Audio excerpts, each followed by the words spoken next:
Hi students, ఈరోజు first B Com విద్యార్థులకి first sem fundamentals of accounting subject నందు journal entries ఎలా ప్రిపేర్ చేయాలా అనేటువంటి చాప్టర్ని మీ ముందు ఉంచుతాను. Journalise the following transactions in the books of Prabhu పుస్తకాల్లో చిట్టాపద్దులు రాయండి అని చెప్పేసి దాదాపు 7 ట్రాన్సాక్షన్స్ ఇచ్చాడు. 2015 జనవరి 1 నుంచి 31వ తేదీ వరకు ఆ నెలలో జరిగినటువంటి 7 ట్రాన్సాక్షన్స్ ఇచ్చి ఆ 7 వ్యవహారాలకి చిట్టాపద్దులు రాయమన్నాడు. జనరల్గా వ్యాపారంలో జరిగినటువంటి వ్యవహారాలకి పద్దులు రాసేటువంటి సందర్భాల్లో ఫస్ట్ ప్రతి విద్యార్థి ఈ పద్దులు రాయాలంటే ఈ 3 ఖాతాలకు సంబంధించినటువంటి సూత్రాలని నేర్చుకోవాలి. ఒకటి పర్సనల్ అకౌంట్. పర్సనల్ అకౌంట్లో debit the receiver and credit the giver. ప్రయోజనము ఇచ్చేవాడిని క్రెడిట్ చేయాలి, ప్రయోజనం పుచ్చుకునేవాడిని డెబిట్ చేయాలి. డెబిట్ ది రిసీవర్ అంటే ప్రయోజనం పుచ్చుకునేవాడిని డెబిట్ చేయాలి. క్రెడిట్ ది గివర్ అంటే ప్రయోజనం ఇచ్చేవాడిని క్రెడిట్ చేయాలి. అలాగనే రియల్ అకౌంట్ వాస్తవిక ఖాతాల్లో debit what comes in and credit what goes out. Debit what comes in అంటే సమస్యలోకి వచ్చే వాటిని డెబిట్ చేయాలి, సమస్య నుంచి పోయే ఆస్తుల్ని క్రెడిట్ చేయాలి. మూడవ ఖాతా నామినల్ అకౌంట్. నామమాత్రపు ఖాతాలో debit all expenses and losses, credit all incomes and gains. అంటే ఖర్చులను నష్టాలని డెబిట్ చేయాలి, లాభాలను ఆదాయాలను క్రెడిట్ చేయాలి. ఈ 3 ఖాతాలకు సంబంధించిన సూత్రాలను మనం గుర్తుపెట్టుకున్నట్లయితే చక్కగా వ్యాపారానికి సంబంధించిన వ్యవహారాలకి పద్దులు వ్రాయవచ్చు. ఈ పద్దులు రాసేదానికి మోడల్ ఎలా ఉంటుందంటే date column, particulars column, LF, debit rupees, credit rupees. Journal entries in the books of Prabhu పుస్తకాల్లో చిట్టాపద్దులు. తేదీలో వ్యవహారం జరిగినటువంటి సంవత్సరము తేదీ రాస్తాము, పర్టికులర్స్లో ఎంట్రీ రాస్తాము. ఎల్ఎఫ్ అంటే లెడ్జర్ ఫోలియో నెంబర్, అంటే ఆవర్జ page number. Ledger folio number అంటే ఆవర్జ పేజీ నెంబర్. ఆవర్జ అంటే ఖాతాల సమూహము. A group of accounts is known as ledger. ఇప్పుడు ఈ పద్దు cash account debtor to capital account, అంటే నగదు ఖాతా డెటార్ టు మూలధనం ఖాతా అని చెప్పి ఈ పద్దులో క్యాష్ అకౌంట్ అనేది ఒక ఖాతా, క్యాపిటల్ అకౌంట్ అనేది ఒక ఖాతా. అలాగనే రెండవ చిట్టాపద్దులో goods account or purchases account debtor to cash account, అంటే కొనుగోళ్ల ఖాతా డెటార్ టు నగదు ఖాతా అన్నప్పుడు ఈ యొక్క కొనుగోళ్ల ఖాతా లేదా సరుకుల ఖాతా అదేవిధంగా నగదు ఖాతా. అంటే ప్రతి చిట్టాపద్దుకి ఇప్పుడు మొదటి ఎంట్రీలో క్యాష్ అకౌంట్, క్యాపిటల్ అకౌంట్, నగదు ఖాతా, మూలధన ఖాతా వచ్చింది. రెండో చిట్టాపద్దులో సరుకుల ఖాతా లేదా కొనుగోళ్ల ఖాతా అంటారు. రెండోది క్యాష్ అకౌంట్, అంటే కొనుగోళ్ల ఖాతా, నగదు ఖాతా వచ్చింది. అంటే ప్రతి చిట్టాపద్దుకి 2 ఖాతాలు వస్తాయి. ఈ విధంగా చిట్టాపద్దుల సంఖ్య పెరిగే కొద్దీ ఖాతాల సంఖ్య కూడా పెరుగుతుంది. ఈ ఖాతాల సంఖ్య పెరిగినప్పుడు కన్ఫ్యూజన్ లేకుండా ఈ ఖాతాల సమూహాన్ని లెడ్జర్ అంటారు. అంటే group of accounts is known as ledger. ఖాతాల సమూహాన్ని మనము ఆవర్జ అంటాం. ఆ యొక్క ఎల్ఎఫ్ నెంబర్లో లెడ్జర్ ఫోలియో నెంబర్ అంటే క్యాష్ అకౌంటు ఆవర్జాల్లో ఏ పేజీలో ఉంది, అలాగనే మూలధన ఖాతా ఆవర్జాల్లో ఏ పేజీలో ఉంది, అలాగనే సరుకులు లేదా కొనుగోళ్ల ఖాతా ఆవర్జాల్లో ఏ పేజీలో ఉంది, నగదు ఖాతా ఆవర్జాల్లో ఏ పేజీలో ఉన్నది అనేది లెడ్జర్ ఫోలియో నెంబర్. అంటే పేజీ నెంబరు, ఆవర్జా యొక్క పేజీ నెంబర్ని లెడ్జర్ ఫోలియో అంటారు. Debit rupees, credit rupees. Anyhow పద్దులు ఇలా రాయాలి అనేది మనకి తెలుసుకునేదానికి ఫస్ట్ ఆఫ్ ఆల్ మనం ఏం చేయాలంటే ఈ వ్యవహారాలకి విద్యార్థి పద్దులు రాసేదానికి ముందుగా ఈ యొక్క 3 సూత్రాలని గుర్తుపెట్టుకోవాలి. వ్యక్తిగత ఖాతాల యొక్క సూత్రము debit the receiver and credit the giver. ప్రయోజనం పొందేవాడిని డెబిట్ చేయాలి, ప్రయోజనం ఇచ్చేవాడిని క్రెడిట్ చేయాలి. రియల్ అకౌంట్ వాస్తవిక ఖాతాలో డెబిట్ వాట్ కమ్స్ ఇన్, సమస్యలోకి వచ్చే ఆస్తుల్ని డెబిట్ చేయాలి, సమస్య నుండి పోయే ఆస్తుల్ని క్రెడిట్ చేయాలి, క్రెడిట్ వాట్ గోస్ అవుట్. అలాగనే నామమాత్రపు ఖాతా నామినల్ అకౌంట్లో debit all expenses and losses, అంటే ఖర్చులను నష్టాలను డెబిట్ చేయాలి. అలాగే credit all incomes and gains, ఆదాయాలను లాభాలను క్రెడిట్ చేయాలి. ఈ 3 సూత్రాలని మైండ్లో పెట్టుకున్నట్లయితే ప్రతి వ్యవహారాన్ని మనము అనలైజ్ చేసి పద్దు నేర్చుకోవచ్చు. ఎలాగంటే ఫస్ట్ యొక్క ట్రాన్సాక్షన్స్లో January 1st ఉంది, స్టార్టెడ్ బిజినెస్ విత్ క్యాష్ 40,000. దీనికి పద్దు ఎలా రాస్తారు అంటే ఇప్పుడు చూడండి, స్టార్టెడ్ బిజినెస్ విత్ క్యాష్ 40,000 ఇది ట్రాన్సాక్షన్ January 1వ తేదీ జరిగింది. ఈ యొక్క 40,000తో వ్యాపారం ప్రారంభించినాడు అనేటువంటి ఈ యొక్క వ్యవహారంలో ప్రతి వ్యవహారంలో 2 ప్రయోజనాలు ఉంటాయి. పుచ్చుకునే ప్రయోజనము, ఇచ్చే ప్రయోజనము. రిసీవింగ్ బెనిఫిట్ ఉంటుంది, గివింగ్ బెనిఫిట్ ఉంటుంది. కాబట్టి ఈ డబుల్ ఎంట్రీ సిస్టంలో ప్రతి వ్యవహారంలో ఉండే 2 ప్రయోజనాలు మనము ఫస్ట్ ఆఫ్ ఆల్ గుర్తు చేసుకోవాలా, అంటే వాటిని గుర్తించాలా. ఇప్పుడు స్టార్టెడ్ బిజినెస్ విత్ క్యాష్ అన్నప్పుడు ఇందులో క్యాష్ అనేది ఒక అంశము. Started business, who started? Owner started. Owner అనేవాడు పర్సన్. కాబట్టి ఈ యొక్క ఓనరు, క్యాష్, ఈ 2 అంశాలని మనం ఇక్కడ రాసినట్లయితే ఇప్పుడు క్యాష్ తోటి 40,000 నగదుతోటి వ్యాపారాన్ని ప్రారంభించాడు కాబట్టి క్యాష్ అనేది ఒక item. Capital, who started business అంటే ఓనర్ స్టార్టెడ్ బిజినెస్, యజమాని ప్రారంభించాడు. యజమాని ప్రారంభించేదానికి 40,000 డబ్బు తెచ్చాడు కాబట్టి ఆ తెచ్చినటువంటి డబ్బుల్ని మూలధనంగా పేర్కొంటాం, క్యాపిటల్ అని చెప్పి రాస్తున్నాం. అంటే ఈ వ్యవహారంలో క్యాష్ అనేది ఒక అంశము. హూ స్టార్టెడ్ బిజినెస్ అంటే ఓనర్ స్టార్టెడ్ బిజినెస్ కాబట్టి ఓనర్ బ్రింగ్స్ ది క్యాపిటల్ కాబట్టి క్యాపిటల్ అని రాశాం. ఈ 2 అంశాలు మీరు నేర్చుకున్నటువంటి 3 ఖాతాలకు సంబంధించినవి. ఇప్పుడు క్యాష్ అనేది వాస్తవిక ఖాతా, అంటే నగదు అనేది ఆస్తి కాబట్టి వాస్తవిక ఖాతా. క్యాపిటల్ అనేది పర్సన్, అంటే ఓనర్ ఇక్కడ మూలధనాన్ని సమకూర్చాడు కాబట్టి ఆ వ్యక్తి, ఇది పర్సనల్ అకౌంట్ క్యాపిటల్. ఇప్పుడు వీటికి సూత్రాలు నీకు తెలుసు. ఇప్పుడు రియల్ అకౌంట్కి సూత్రం ఏంది? Debit what comes in and credit what goes out. అయితే ఈ యొక్క సూత్రంలో debit what comes in and credit what goes out అనేటువంటి ఈ సూత్రంలో సగభాగాన్ని మాత్రమే నువ్వు చిట్టాబద్దు రాసేటప్పుడు తీసుకుంటున్నాం. ఎందుకంటే ఇప్పుడు ఈ వ్యవహారంలో నగదు అనేటువంటిది ఒక ఆస్తి, ఇది ఆస్తులకు సంబంధించింది, అంటే రియల్ అకౌంట్. కాబట్టి 2వ అంశం క్యాపిటల్, వ్యక్తిగత ఖాతా, పర్సనల్ అకౌంట్. ఇది పర్సనల్ అకౌంట్ అంటే వ్యక్తిగత ఖాతా. 2 వేరు ఖాతాలకు సంబంధించి ఉన్నాయి కాబట్టి మొదటి సూత్రము రియల్ అకౌంట్ సూత్రం నీకు తెలుసు కాబట్టి డెబిట్ వాట్ కమ్స్ ఇన్ అంటే సమస్యలోకి నగదు వస్తుంది కాబట్టి డెబిట్ వాట్ కమ్స్ ఇన్ అంటే నగదు సమస్యలోకి వస్తుంది కాబట్టి నగదుని డెబిట్ చేయాలి. Cash account debtor. ఎవరు ఇస్తున్నారు అంటే హూ గివ్స్ దట్ క్యాష్ అంటే owner gives that cash. Owner brings the capital. So capital అనేది పర్సనల్ అకౌంట్. ఈ పర్సనల్ అకౌంట్ సూత్రం ఏంది? Debit the receiver and credit the giver. ప్రయోజనం పొందేవాడిని డెబిట్ చేయాలా, ప్రయోజనం ఇచ్చేవాడిని క్రెడిట్ చేయాలా. ఇక్కడ క్యాపిటల్ ప్రయోజనం ఇస్తున్నాడు, యజమాని సంస్థకి సమకూరుస్తున్నాడు, అంటే సంస్థకి ప్రయోజనాన్ని ఇక్కడ సమకూరుస్తున్నాడు కాబట్టి క్రెడిట్ ది గివర్ అంటే ఓనర్ యొక్క అకౌంట్ తాలూకు క్యాపిటల్ మనము ఇక్కడ క్రెడిట్ చేయాలి. ఈ యొక్క చిట్టాపద్దులో ఫస్ట్ పార్ట్ డెబిట్, క్యాష్ అనేది real account, debit what comes in అనేది రియల్ అకౌంట్ యొక్క ఫార్ములా కాబట్టి మనము నగదు వస్తుంది కాబట్టి నగదు ఖాతా డేటా 40,000 టు క్యాపిటల్ అకౌంట్ అని రాస్తాం. క్యాపిటల్ అకౌంట్ క్రెడిట్ చేయాలనే విషయం మనకి ఎలా తెలిసింది? ఇది పర్సనల్ అకౌంట్ అన్నాం. ఈ పర్సనల్ అకౌంట్లో సూత్రం ఏంది? Debit the receiver and credit the giver. Debit the receiver అనేది ఇక్కడ తీసేస్తాం. ఈ వ్యవహారంలో రిసీవర్ ఎవరు లేరు, గివర్ మాత్రమే ఉన్నాడు.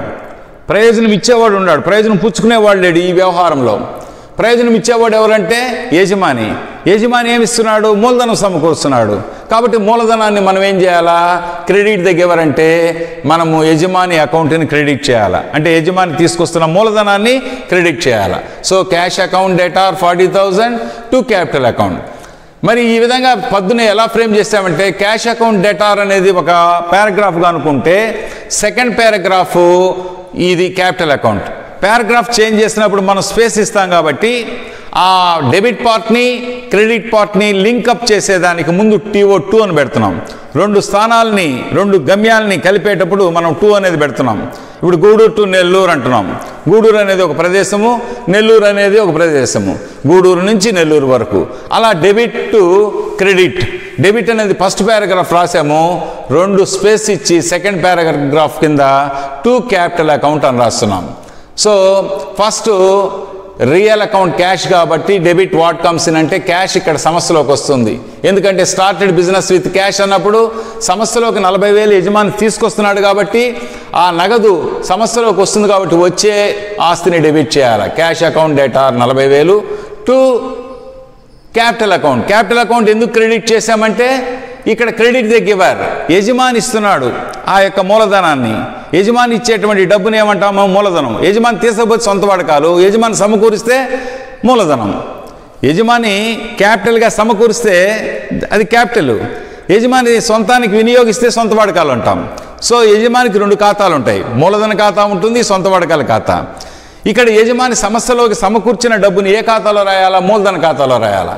కాబట్టి పొద్దు ఏమవుతుందంటే స్టార్టెడ్ బిజినెస్ విత్ క్యాష్ అన్నప్పుడు సమస్యలోకి నగదు వస్తుంది కాబట్టి నగదు ఖాతా డేటార్. ఆ నగదుని సమకూర్చేది హూ గివర్ అంటే ఓనర్ గివర్ కాబట్టి ఇక్కడ టు క్యాపిటల్ అకౌంట్ అని చెప్పేసి రాయాలా. దీనికి నెరేషను ప్రతిదానికి స్టార్టింగ్ బీయింగ్ అనే పదాన్ని సమకూర్చి నెరేషన్లో బీయింగ్ స్టార్టెడ్ బిజినెస్ అని సింపుల్గా రాస్తే సరిపోతుంది. అంటే ప్రతి వ్యవహారంలో ఉండేటువంటి 2 అంశాలను మనము విడగొట్టాల. ఇక్కడ స్టార్టెడ్ బిజినెస్ విత్ క్యాష్ అన్నప్పుడు క్యాష్ని స్టార్ట్ చేసింది యజమాని కాబట్టి యజమాని సమకూర్చిన డబ్బుల్ని క్యాపిటల్ అంటున్నాం కాబట్టి యజమాని సమస్యలో ఒక డబ్బు తెస్తే క్యాపిటల్, యజమాని సమస్య నుంచి డబ్బు తీసుకపోతే డ్రాయింగ్స్ అకౌంట్. ఇక్కడ సమస్యలోకి తెస్తున్నాడు కాబట్టి క్యాపిటల్ సమకూరుస్తున్నాడు.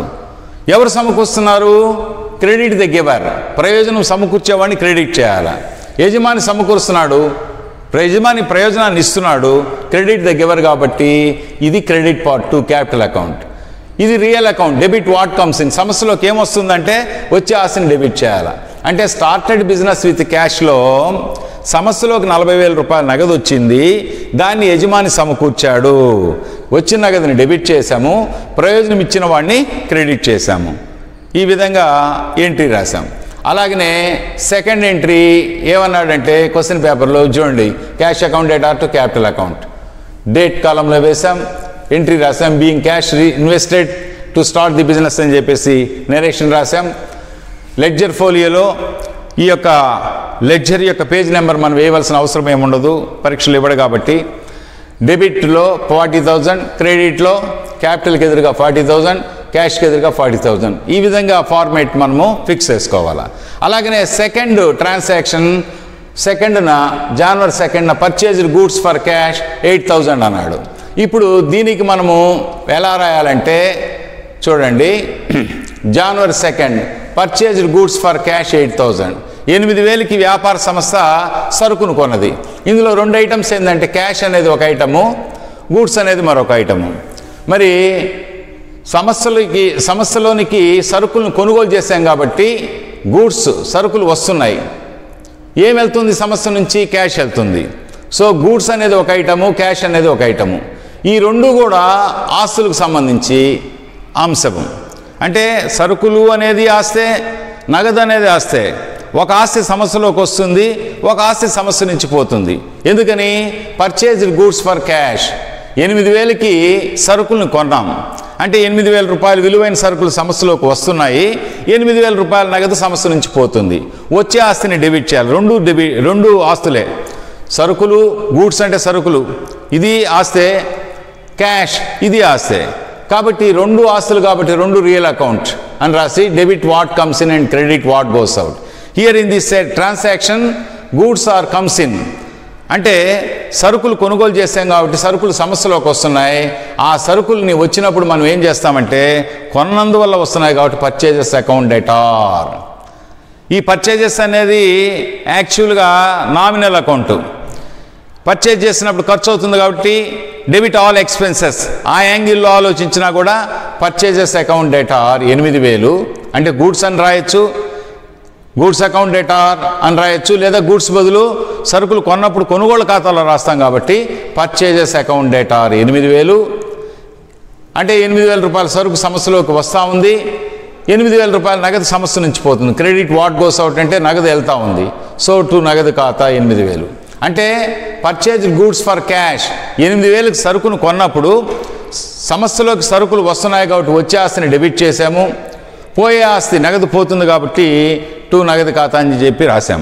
అయితే మీకు డౌట్ ఏంటంటే సార్ సరుకులు రాయకుండా గూడ్స్ రాయకుండా పర్చేజెస్ రాసారే అంటే గూడ్స్కి సపరేట్ అకౌంట్ అనేది లేకుండా మనం సబ్సిడరీ బుక్స్లో సహాయక చట్టాల్లో రానున్న చాప్టర్లో పర్చేజెస్ అకౌంట్ అనేది ఒకటి ఉంటుంది కాబట్టి సరుకులు కొన్నప్పుడు కొనుగోలు ఖాతాలో రాయాలా, సరుకులు అమ్మినప్పుడు అమ్మకాల ఖాతాలో రాయాలా, అది గుర్తుపెట్టుకోండి.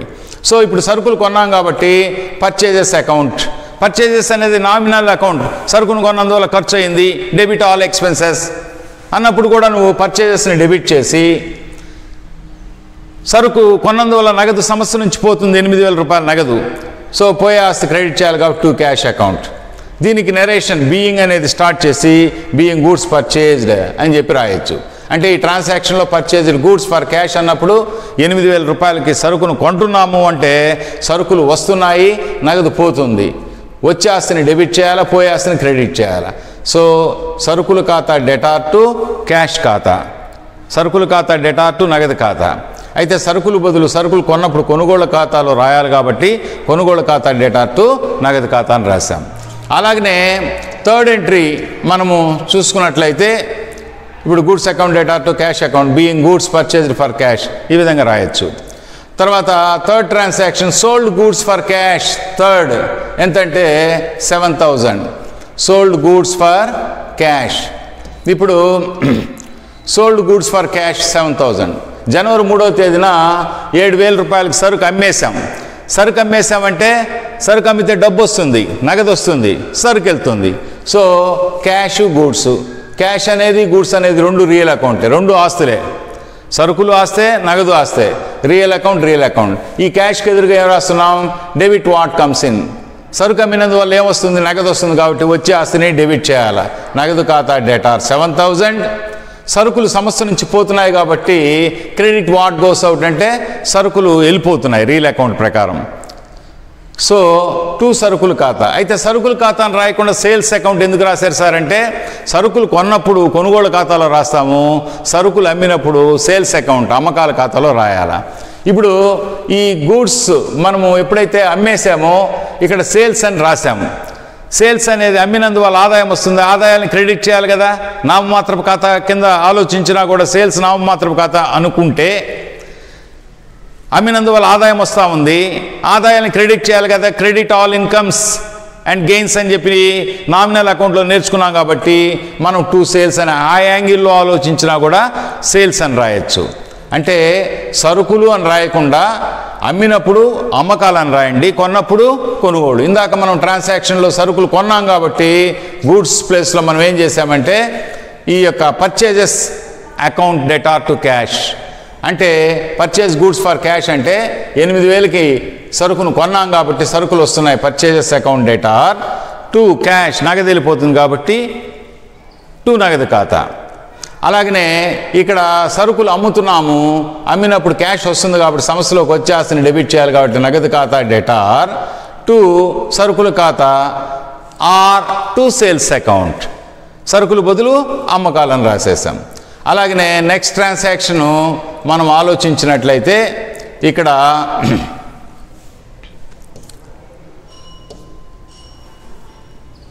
Received cash from Murthy 1,000 rupees. 5వ తేదీన రిసీవ్డ్ క్యాష్ ఫ్రమ్ మూర్తి నుంచి వచ్చిన నగదు. ఈ మూర్తి నుంచి వచ్చిన నగదు అనేది మనము ఇలా రాయొచ్చు. రిసీవ్డ్ క్యాష్ ఫ్రమ్ మూర్తి అంటే మూర్తి నుంచి వచ్చిన నగదు. నగదు వస్తుంది కాబట్టి నగదు ఖాతా డెటార్. ఎవరు ఇస్తున్నారు ప్రయోజనం, మూర్తి ఇస్తున్నాడు. ప్రయోజనం ఇచ్చేవాడిని క్రెడిట్ చేయాలి టు మూర్తి ఖాతా. దీన్ని అనలైజ్ చేసినప్పుడు ఏమవుతుందో చూడండి. రిసీవ్డ్ క్యాష్ ఫ్రమ్ మూర్తి అన్నప్పుడు మూర్తి అనేది ఒక ఐటము, క్యాష్ అనేది మరొక ఐటము. సో క్యాష్ రాసాము, సెకండ్ ఐటము మూర్తి రాసాము. సో క్యాష్ అనేది రియల్ అకౌంట్ వాస్తవిక ఖాతా, మూర్తి అనేది person name personal account. So cash real account అయినప్పుడు దాని ఫార్ములా ఏంది? Debit what comes in. ఎప్పుడైతే మూర్తి నుంచి నగదు వచ్చిందో డెబిట్ వాట్ కమ్స్ ఇన్ అంటే cash comes in to the business. So నగదు వస్తుంది కాబట్టి నగదు ఖాతా డెటార్ వచ్చి ఆస్తిని డెబిట్ చేసాం. 1000 రూపాయలు వచ్చింది. ఎవరిచ్చారు? హూ గివ్స్ దట్ అమౌంట్ అంటే మూర్తి. ఇది personal account, credit the giver. ప్రయోజనం ఇచ్చిన వాడిని క్రెడిట్ చేయాలి కాబట్టి ఇక్కడ మూర్తి చేత చెల్లించబడుతుంది. అంటే మూర్తి ప్రయోజనం ఇస్తున్నాడు కాబట్టి టు మూర్తి ఖాతా. క్యాష్ అకౌంట్ డెటార్ 1000 రూపాయలు, టు మూర్తి అకౌంట్ డెటార్ 1000 రూపాయలు. బీయింగ్ క్యాష్ రిసీవ్డ్ ఫ్రమ్ మూర్తి అని చెప్పి రాస్తున్నాం. అంటే మూర్తి నుంచి వచ్చిన నగదని రాస్తున్నాం. అంటే రిసీవ్డ్ క్యాష్ ఫ్రమ్ మూర్తి అంటే మూర్తి నుంచి వచ్చిన నగదు 1000 రూపాయలు అన్నప్పుడు ఈ ట్రాన్సాక్షన్లో మూర్తి క్యాష్ 2 ఐటమ్స్ రాసుకున్నాం మనం. క్యాష్ అని రాసినప్పుడు అది రియల్ అకౌంట్, నగదు అనేది వాస్తవిక ఖాతా, మూర్తి అనేది పర్సనల్ అకౌంట్. ఇప్పుడు దానికి ఎదురుగా ఫార్ములాస్ రాస్తాం. రియల్ అకౌంట్లో ఫార్ములా ఏంది? Debit what comes in.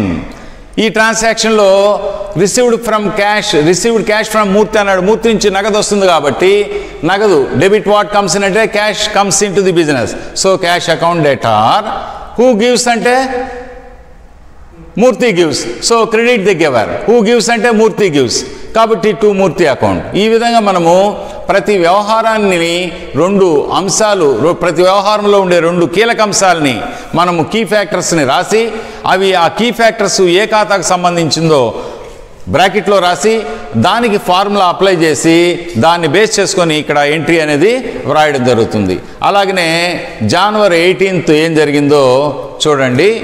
January 18th వచ్చేసి క్యాష్ పెయిడ్ టు మూర్తికి చెల్లించిన నగదు 500 అన్నాడు. సో ఇక్కడ 18వ తేదీ గమనించినట్లయితే క్యాష్ పెయిడ్ టు మూర్తికి 500 రూపాయలు మన వ్యాపార సంస్థ చెల్లించింది. అంటే ఇక్కడ మూర్తి క్యాష్. మూర్తి అనేవాడు పర్సనల్ అకౌంట్, వ్యక్తిగత ఖాతా. క్యాష్ అనేది ఆస్తి కాబట్టి వాస్తవిక ఖాతా. ఇప్పుడు personal account debit the receiver. ఇక్కడ క్యాష్ పెయిడ్ టు మూర్తి అన్నప్పుడు మూర్తికి మనం డబ్బు చెల్లిస్తామంటే ఎవరు పుచ్చుకుంటున్నారు? మూర్తి పుచ్చుకుంటున్నాడు. So debit the receiver. ఎవరు? హూ రిసీవ్స్ ది అమౌంట్ అంటే Murthy. So Murthy account debtor. Murthy ఇక్కడ డెబిట్ ది రిసీవర్ అంటున్నాం. ఎవరు రిసీవర్ అంటే మూర్తి కాబట్టి మూర్తి ఖాతా డెటార్ 500. టు క్యాష్ అనేది real account. Credit what goes out. మనం ఎప్పుడైతే మూర్తికి 500 రూపాయలు చెల్లిస్తున్నామో 500 రూపాయలు నగదు సంస్థ నుంచి పోతుంది. పోయాస్తని క్రెడిట్ చేయాలి. Credit what goes out. So cash goes out from the business. So Murthy ఖాతా డెటార్ 500 టు క్యాష్ అకౌంట్. అంటే క్యాష్ పెయిడ్ టు మూర్తి అన్నప్పుడు మూర్తికి 500 రూపాయలు నగదు చెల్లిస్తున్నామంటే మూర్తి ప్రయోజనం పొందుతున్నాడు. మూర్తి ఖాతా డెటార్. నగదు వెళ్ళిపోతుంది కాబట్టి to cash account 500 being cash paid to the Murthy. Next January last but 1 వచ్చేసి January 21st purchased goods from Y 14,000. 21st purchased goods from Y అన్నాడు. ఈ 21st ట్రాన్సాక్షన్ ఫస్ట్ ఇక్కడ గమనించినట్లయితే పర్చేజ్డ్ గూడ్స్ ఫ్రమ్ వై నుంచి సరుకులు కొన్నాం 21,000కి. అప్పుడు వై అనేది గూడ్స్ అనేది 2 ఐటమ్స్ కీ ఐటమ్స్ అంటారు. ఇప్పుడు మనము వై నుంచి సరుకులు కొన్నప్పుడు సరుకులు సమస్యలోకి వస్తాయి. సరుకులు అనేది ఆస్తి, రియల్ అకౌంట్. ఎవరు ఇస్తున్నారు? Y personal account. రియల్ అకౌంట్కి ఫార్ములా ఏంది? Debit what comes in. సరుకులు వస్తున్నాయి కాబట్టి సరుకుల ఖాతా డెటార్. అయితే సరుకులు బదులు మనం ఏం రాయమంటున్నాం? కొంటే కొనుగోళ్ళు, అమ్మితే అమ్మకాలు. ఇక్కడ కొన్నాం కాబట్టి సరుకులు ప్లేస్లో కొనుగోళ్ల ఖాతా డెటార్ 21,000.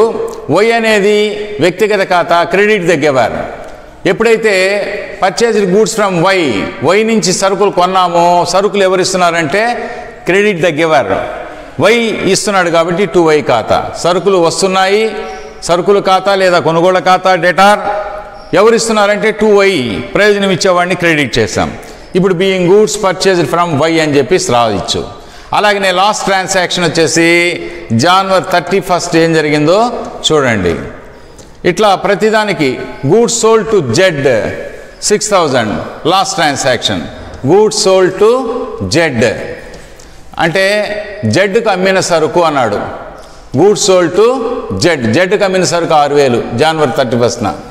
అంటే సరుకు అమ్మామంటే నగదు వస్తుంది కదా, కానీ నగదు ఇక్కడ రావడంలే, అరువు వ్యవహారం. గూడ్స్ సోల్డ్ టు జెడ్కి అమ్మిన సరుకు. Goods sold to Z for cash అన్లా. గూడ్స్ సోల్డ్ టు జెడ్ అన్నాడు, జెడ్కి అమ్మిన సరుకు. అంటే జెడ్కి సరుకు అమ్మాము, జెడ్ నుంచి నగదు రావడం లేదు, ఇది క్రెడిట్ ట్రాన్సాక్షన్, అప్పు. ఇప్పుడు ఇందులో ఉండే key factors, goods sold to Z అన్నప్పుడు జెడ్ అనేది ఒక ఐటము,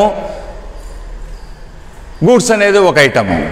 ఈ స్పెషల్ ఐటమ్స్ రెండు రాసి జెడ్ అనేది పర్సన్ కాబట్టి personal account, debit the receiver. మనము జెడ్కి సరుకు అమ్మామంటే జెడ్ ప్రయోజనాన్ని పొందుతున్నాడు కాబట్టి debit the receiver, Z account debtor 6000. సరుకులు సంస్థ నుంచి పోతున్నాయి, పోయే ఆస్తిని క్రెడిట్ చేయాలా. Real account credit what goes out, సంస్థ నుంచి పోయే ఆస్తిని క్రెడిట్ చేయాలా. సంస్థ నుంచి ఏం పోతుంది, గూడ్స్ పోతుంది, టు గూడ్స్ అకౌంట్. అయితే గూడ్స్ బదులు మనం ఏం రాయొచ్చు, కొంటే కొనుగోళ్ళు లేదా అమ్మితే అమ్మకాలు. ఇక్కడ అమ్మాం కాబట్టి టు సేల్స్ అకౌంట్, గూడ్స్ బదులు టు సేల్స్ అకౌంట్. కాబట్టి transaction goods sold to Z for 6000 అన్నప్పుడు జెడ్కి సరుకు అమ్మాం కాబట్టి జెడ్ ప్రయోజనాన్ని పొందుతున్నాడు కాబట్టి ప్రయోజనం పొందేవాడిని డెబిట్ చేసాం, Z account data 6000 to goods account. Goods బదులు మనం ఏం రాస్తున్నాం, సరుకులు పోతున్నాయి, పోయాల్సిన క్రెడిట్ చేయాలా. కానీ సరుకులు బదులు అమ్మితే అమ్మకాలు లేదా కొంటే కొనుగోలు రాయాలా. ఇక్కడ అమ్మాం కాబట్టి సోల్డ్ అన్నాడు కాబట్టి to sales account, being goods sold to Z account. ఈ విధంగా ప్రతి వ్యవహారాన్ని మనము దేనికైతే పద్దులు రాయాలో ఆ వ్యవహారాల్ని మనము ఫస్ట్ వ్రాసుకొని అందులో ఏది నామమాత్రపు ఖాతా, ఏది వాస్తవిక ఖాతా లేదా ఏది వ్యక్తిగత ఖాతా అనేది విభజించుకుంటూ ఆ సూత్రాలను మైండ్లో పెట్టుకొని చక్కగా ఎనలైజ్ చేస్తూ పద్దులు రాస్తే మీకు చక్కగా అర్థమవుతుందని ఆశిస్తూ ఈ వీడియో కానీ నచ్చినట్లయితే బెల్ ఐకాన్ బటన్ నొక్కి సబ్స్క్రైబ్ చేయండి. మరొక టాపిక్లో మిమ్మల్ని కలుస్తాను. అంతవరకు సెలవు, ధన్యవాదములు.